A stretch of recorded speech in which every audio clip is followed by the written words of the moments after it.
Okay, let's jump right in. Today, we're peeling back the layers on, well, a figure whose life story is honestly as dramatic and compelling as any of his works. Absolutely. We're talking about Oscar Wilde. We are. And for this deep dive, we're looking at a really comprehensive source, Oscar Wilde, A Life in Six Acts. It gives such a sweeping view of his journey. It really does. Offers a huge amount to work with, covering, the whole arc. Exactly. So our mission here is to dig into this source, pull out those crucial insights, the things that show you who he really was, what shaped him, why his genius was so bright, and, well, why the fall was so catastrophic. We'll be your guides through this material. And it covers the whole spectrum, doesn't it? Starting right from his pretty unconventional roots in Dublin, Yeah. all the way through the glittering success, the dramatic ruin, and the legacy he left, which is complicated in itself. So let's start there with the source's beginning, Dublin, Ireland, 1854. This wasn't exactly a standard upbringing, was it? No, not at all. The source paints this picture of a household that's intensely intellectual, yes, but also quite unconventional. And Protestant, which adds another layer in the Irish context of the time. Definitely not quiet. His parents are fascinating figures in the source material. Sir William Wilde, his father, a really renowned surgeon. But the source notes he apparently had a whole other secret family. It's quite a detail, isn't it? Right from the start, it adds this layer of, well, complexity. And then his mother, Jane Wilde. Yes. She wasn't just Mrs. Wilde. The source portrays her as this vibrant poet, a nationalist. Yes. Speranza, her pen name. You can almost, trace a line from her flair and intellectual fire to Oscar himself. You really can. And the source mentions the siblings, too. An older brother, Willie, sort of estranged later on. Right. A younger sister, Isola, who tragically died in childhood. A huge blow, the source suggests. And then these half-siblings from Sir William's affairs. It equates to a family dynamic that was anything but simple or, conventionally stable. Maybe that set some kind of stage. It certainly suggests a complex environment. And from there, the source moves into his education. It's clear his brilliance, his intellectual gifts, they were obvious very early on. He studies first at Trinity College, Dublin, then heads over to Oxford. And the source really highlights how much he excelled, particularly in classics, poetry, philosophy, that deep classical grounding. You see it everywhere in his writing later. But what's really striking, and the source emphasizes this, is that Oxford wasn't just about the books for him. It seems to be where he consciously started crafting that public image. Ah, the persona. Exactly. Known for the sharp wit, the sarcasm, and that very deliberate, very distinctive dandy style. He wasn't just smart. He was cultivating a presence. He wanted attention. Building the Oscar Wilde brand, even back then. Right. And getting that early recognition, like winning the Newdigate Prize for Poetry at Oxford, must have just, solidified that path he was on. Absolutely reinforced it. And the source tracks his rise after Oxford. He becomes this incredibly well-known lecturer, not just in the UK. No, he goes across the Atlantic, touring the US, Canada. Can you imagine the buzz around an Oscar Wilde lecture tour back then? It must have been something. And he was really the champion, the face of aestheticism at this time, promoting that whole idea of art for art's sake. Yes, that beauty and artistic expression were valuable in themselves, completely separate from any moral or social agenda. This phase, as the source really shows, was crucial. It cemented him not just as a writer or thinker, but as a cultural figure, a personality. He was selling ideas, sure, but also himself. Very much so, selling the idea of Oscar Wilde. Okay, so speaking of the personal side, the source describes his romantic life as complex. That feels like quite the understatement, right? It certainly does. I mean, on the surface, there's the conventional path. He marries Constance Lloyd. Right. They have 2 sons, Cyril and Vivian. So outwardly, it looks fairly standard for the time. But then the source drops these fascinating little side notes, like his earlier, apparently quite intense infatuation with Florence Balcom, who ultimately chose Bram Stoker, the guy who'd later write Dracula, over him. It's like a plot point itself. It's a wonderfully dramatic historical footnote the source gives us. But then, much more significantly, the source introduces Robert Ross. Robbie Ross, often cited as his first male lover, and definitely, according to the source, his most loyal, steadfast friend throughout everything. A constant presence, really. And this relationship existed alongside his marriage. The source makes it clear that this duality, this sort of complex private reality, was just part of who he was. And while all this is happening personally, his creative output is just exploding. The source details the sheer range and brilliance of his work during this peak period. This is where we get the works that, really last. his only novel, The Picture of Dorian Gray. A masterpiece. The source really digs into those core themes: beauty, vanity, the cost of, well, living without consequence, moral decay. It still hits hard today. It absolutely does, but the source is careful to show he wasn't just a novelist. He mastered so many forms. The fairy tales, like in The Happy Prince and other tales, they're exquisite, often quite poignant. Beautiful stories. And then the plays.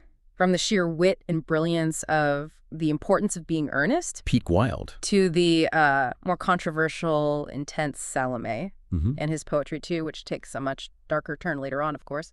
Earnest is just. It's perfection in terms of that style. The razor-sharp dialogue, the social satire, turning Victorian seriousness completely on its head for laughs. And the source points out how, across all these different forms, his voice is so distinct. That irony, the satire, but also a deep grasp of drama. What's really insightful from the source, I think, is seeing how we could move between that light, sparkling surface of Ernest and the deep, almost moral darkness of Dorian Gray. Or, the tragedy that was coming. He really did contain multitudes. And his work reflected all of it.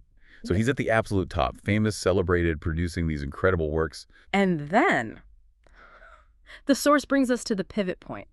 His spectacular, absolutely heartbreaking downfall. Yes, and the source clearly identifies the catalyst. That intense, consuming love affair with Lord Alfred Douglas. Bosie, son of the Marquess of Queensberry, a very formidable and frankly volatile figure himself, the Marquess. The source describes the relationship between Wilde and Bosie as passionate, definitely, but also incredibly turbulent, full of public arguments, reconciliations, just turmoil. And it was this relationship specifically that triggered the catastrophe. The Marquess Queensberry was publicly outraged. He basically forces a confrontation. Which leads Wilde, perhaps disastrously, to sue the Marquess for libel. A move that backfires spectacularly. The source details how this just completely unravels, turning into accusations against Wilde himself for gross indecency. And the source really emphasizes this wasn't some quiet affair. This was a huge, public, sensational trial, driven by the incredibly harsh Victorian laws and social attitudes towards homosexuality. Absolutely fueled by it. The outcome, as the source documents it, was just devastatingly harsh. A sentence of 2 years of hard labor. 2 years. Hard labor. The source's description of his time in prison, it's grim. But it was there, in that suffering, that he wrote De Profundis. That incredibly long, raw letter to Bosie. Part grief, part philosophical reflection, part bitter accusation. Just profound emotional pain. The source presents it as this outpouring from a completely broken man. A world away from the witty public persona. It really makes you think, based on the source's account, how sometimes that extreme suffering can forge a completely different kind of art. A different voice emerges. After prison, the source is, well, unflinching about his decline. Yeah. The physical and emotional toll was just immense. Yeah, it really lays it out. He had chronic health issues, particularly an ear injury from prison that wasn't treated properly, causing constant pain. Prison didn't just take his freedom, it seems it fundamentally broke his health. And the personal losses kept piling up. The source mentions his mother dying while he was inside. Which must have been crushing. And maybe the most tragic part, the separation from his sons. They were actually renamed, the source tells us, Holland, to try and shield them from the ongoing scandal. Imagine that. He spends his final years mainly in France, living in exile, essentially. Largely broke, his health failing. He did produce one more significant work, though, drawing directly on that prison experience. The Ballad of Reading Gaol. Right. The source highlights how it captures the brutal, dehumanizing reality of prison life. It's powerful, bleak stuff. There is even, according to the source, a brief, rather sad attempt at reconciling with Bosie again. But it didn't last. Ended when Bosie's financial support was cut off, apparently. A difficult final chapter. The source pinpoints his death, November 30th, 1900. In a cheap hotel in Paris, he was only 46. So young. The cause, the source suggests, was meningitis, very likely stemming from that untreated ear injury from prison. A premature, quite tragic end to such an intensely lived life. So looking at the source material, what does it tell us about his legacy, where he ended up? It takes us to his final resting place, Père Lachaise Cemetery in Paris. Under that incredible, very dramatic, winged sphinx monument by Jacob Epstein. It certainly fits the man, doesn't it? It does. The source also updates us on his sons. Cyril, sadly, died young in World War I, only 29. But his other son, Vivian Holland, using the new surname, lived a long life. And the source credits him as being really instrumental in preserving his father's works, helping his reputation to be, reevaluated over time. Absolutely crucial work. And the source highlights his grandson, Merlin Holland, as a key figure today, a biographer, custodian of the letters and works.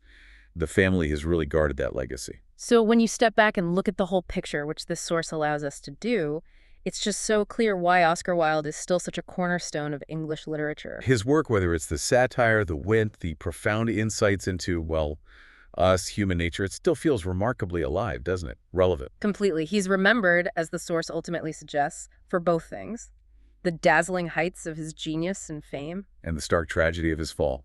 And perhaps a certain courage in how he faced it all, even imperfectly. So that's been our deep dive into the source material on Oscar Wilde's life, tracing that whole arc from the Dublin origins through the rise, the creative peak, the complex personal stuff, the public destruction, those final years, all drawn from A Life in 6 Acts. Hopefully, exploring the source with us has given you, our listener, a clearer, maybe more nuanced picture of this truly fascinating, incredibly complex figure. And maybe why his story, his writing, still captivates and provokes us so much. And as this source makes so visibly clear, his life story is just. It's completely inseparable from his art. It really leads to a profound question the source implicitly raises. Given how deeply personal suffering and societal judgment were woven into his experience, what does this source suggest about that fundamental, often really challenging relationship between an artist's lived reality and the enduring power of their genius? Yeah, that connection between life and art, especially under pressure. Definitely something to think about long after you finish reading about Wilde's journey.